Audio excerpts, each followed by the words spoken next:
এ হচ্ছে আমাদের ইন্ডিয়ান নার্সারির আপনার মাদার গাছের যে মৌসম্বি এই ধরে আছে দেখছেন।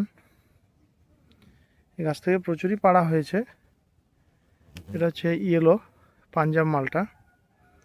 এই দেখছেন পুরো কালার কিন্তু চলে এসছে, খুব সুন্দর কালার। সাইজ তো বলা লাগবে না, আপনারা দেখেই বুঝতে পারছেন আশা করছি। এই দেখুন সাইজ,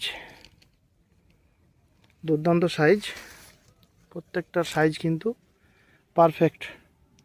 অনেক ফল ছিল এই গাছে, দেখছেন পাড়া হয়েছে, প্রচুর পাড়া হয়েছে, তার সত্ত্বেও কিন্তু ফল আছে। এটা পাকলে কিন্তু হলুদ হলুদ হয়ে যাবে পুরো। তো হলুদ হয়ে গেছে, এখন কিন্তু ম্যাচুরিটি বলা যায় হয়ে গেছে। ওগুলো পারলাম এই গাছ থেকেই।